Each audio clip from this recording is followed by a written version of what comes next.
দেখো, তুমি শুধু খালি আমারে একটা বার একটা রাত আমার সাথে তুমি কাটাবা। তেমন কি আপনার সাথে আমি রাত কাটাবো মানে এটা তো কোনোদিনই সম্ভব না যে আপনার সাথে আমার রাত কাটানো। এই কথা বলার পরে বলতেছে কয় না, আপনি তো যদি রাজি হন তাহলে তো আপনি মাসে 1 লাখ টাকা ইনকাম করতে পারবেন। ঠিক আছে, আমিও রাজি হয়ে গেলাম যে লোভটা জিনিসটা আমি সামালতে পারি না যে 1 লাখ টাকা মাসে। তো এরকম করে করে ওর সাথে আমি থাকতেছি পুরা একটা বছর ওর সাথে রয়েছি আমি। কিন্তু 1 বছরের ভিতরে আমার চ্যানেলের সে মনিটাইজেশন দিতে পারে নাই। এখন আপনারাই বলেন যে এখন আমার করণীয় কি, আমি এখন কি করতে পারি? তারে বলার পরও সে এগুলো আসলে মানতেছে না, সেটা আমার দোষ দিচ্ছে। তার আমি দৌড়াছোয়ার সে বাইরে চলে গেছে। কিভাবে আমি তারে কি করব আমি এখন আসলে বুঝতেছি না যে এখন আমার কি করা উচিত। এই কারণে আপনাদের সাথে আসলাম গল্পটা বলার জন্য। এখন আপনারই আমার সিদ্ধান্ত নেন যে আমি এখন কি করব। আর জানা, আমার বাড়ি হয়েছে কুষ্টিয়া। আমি ঢাকাতে থাকি, গাজীপুরে। আমি থাকি হয়েছে 11 তলাতে।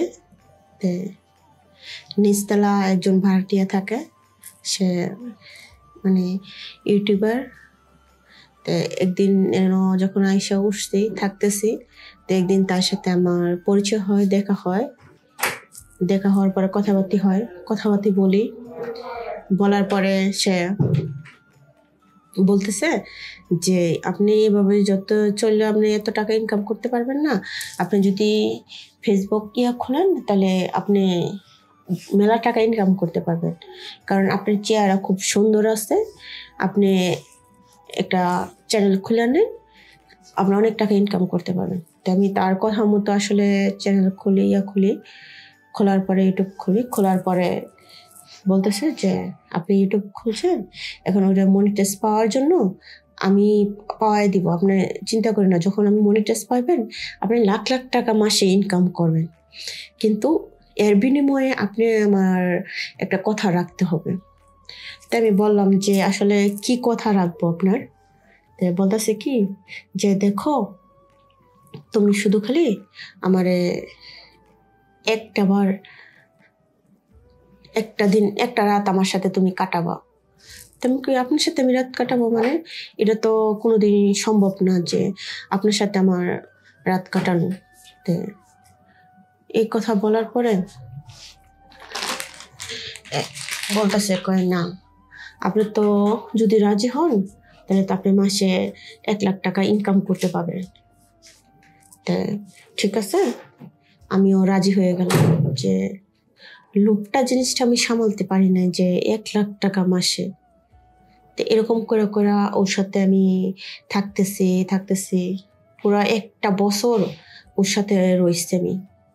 কিন্তু 1 বছরের ভিতরে আমার চ্যানেলের সে মনিটাইজেশন দিতে পারে নাই। এখন আপনারাই বলেন যে এখন আমার করণীয় কি, আমি এখন কি করতে পারি? তারে বলার পরও সে এগুলো আসলে মানতেছে না, সেটা আমার দোষ দিচ্ছে। তার আমি দৌড়াছোয়ার সে বাইরে চলে গেছে। কিভাবে আমি তারে কি করব আমি এখন আসলে বুঝতেছি না যে এখন আমার কি করা উচিত। এই কারণে আপনাদের সাথে আসলাম গল্পটা বলার জন্য।